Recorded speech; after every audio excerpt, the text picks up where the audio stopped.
Welcome to Bench and Boardroom, where life sciences leaders come for signal, not noise, concise insights, sharp strategy, and actionable ideas shaping biotech, pharma, medtech, and healthcare. We're glad you're here. Today's episode is titled Portfolio Strategy. Now, that phrase gets used constantly in life sciences. Board decks use it, investors use it, management teams use it, and consultants use it. But too often, portfolio strategy is treated as a static spreadsheet exercise, ranking assets, cutting budgets, and reallocating headcount. Real portfolio strategy is far more consequential than that. It is the disciplined art of deciding where to place scarce capital, scarce talent, scarce time, and organizational conviction. Because in this industry, the biggest cost is rarely failure alone. It is pursuing the wrong thing for too long. So today we'll cover 4 practical lenses. 1, investing in the right asset, not simply the fashionable one. 2, what Q1 2026 capital markets are telling us. 3, why ambition must match capability.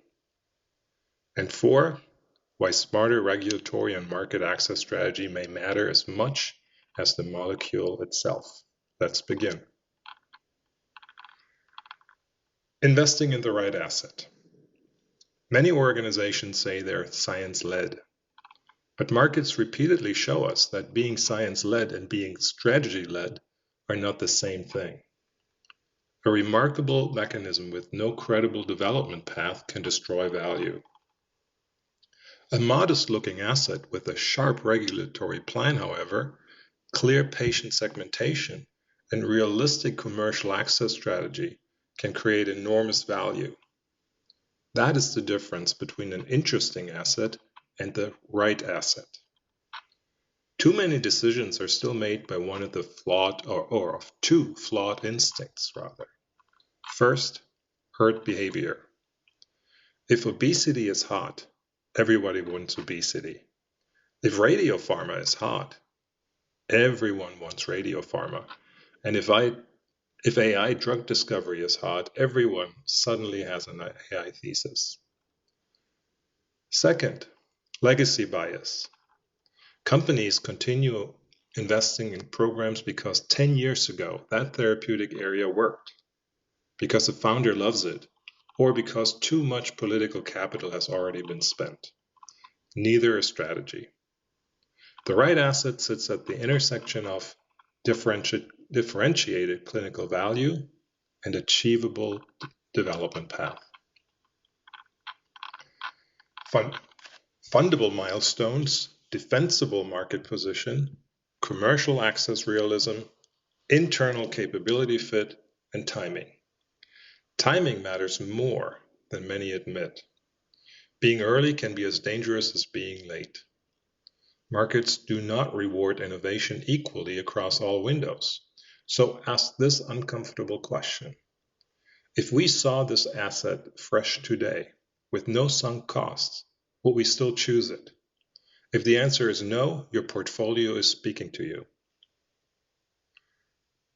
So let's talk about what capital markets are telling us in Q1 2026. Markets are never perfect, but they're informative. And in Q1 2026, the message from biopharma and medtech is not subtle. On the biopharma side, activity reflected a selective capital environment. Investors and acquirers focused on 4 things: later stage assets, differentiated science, clearer clinical path, and clearer commercial path. Venture funding totaled $6.9 billion US, while deal count trended lower than prior periods. That matters. Capital is available, but less broadly distributed. Licensing announced value reached $82.7 billion US, though upfront cash represented only 6% of total value. That tells us counterparties want optionality. They're willing to pay, but increasingly through milestones, contingencies, and risk-sharing structures. M&A totaled $40.9 billion across 32 deals. And the IPO market showed early momentum, with 6 IPOs raising $1.8 billion. Translation: public windows are reopening selectively, but credibility thresholds remain high. On the medtech side, medtech entered 2026 with improving exit conditions. Venture funding totaled $2.5 billion across 79 rounds. M&A reached $26.6 billion across 38 deals. One US IPO raised $600 million. And licensing activity totaled $5 billion, with more value concentrated in contingent milestone structures.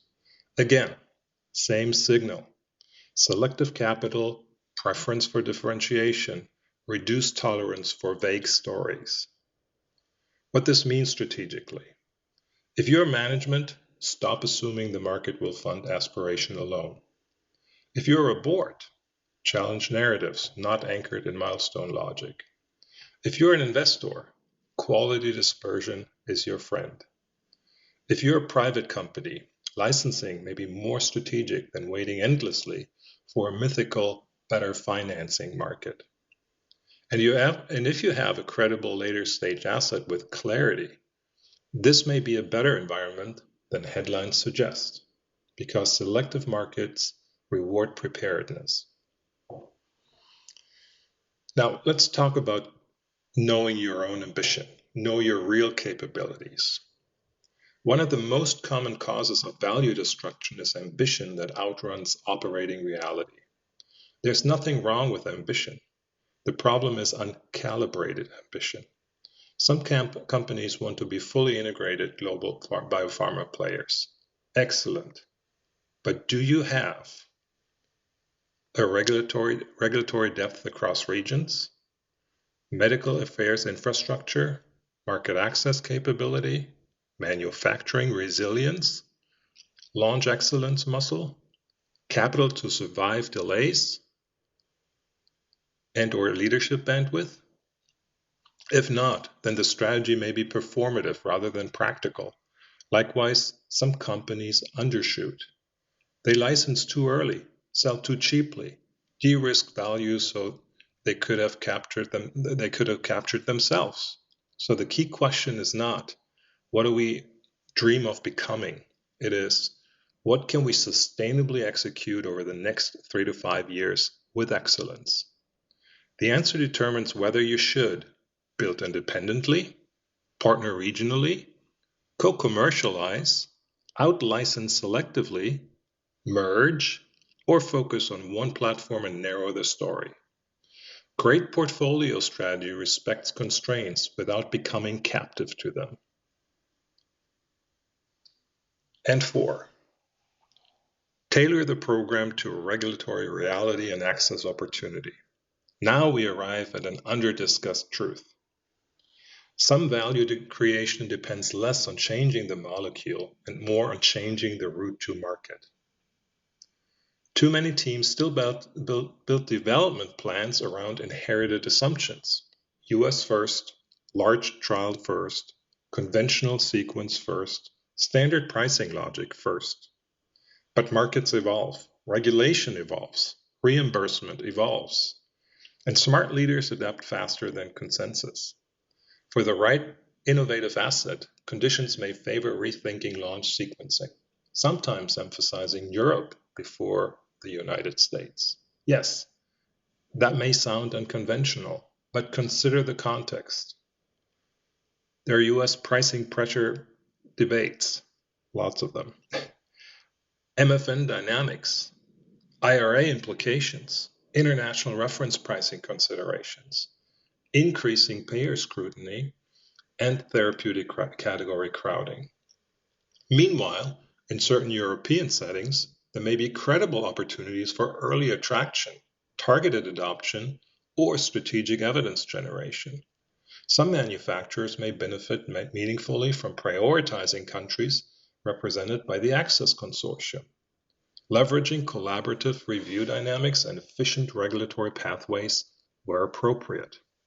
Others may strategically use early access programs, managed access agreements, named patient channels, conditional reimbursement pathways, real-world evidence generation tied to access expansion.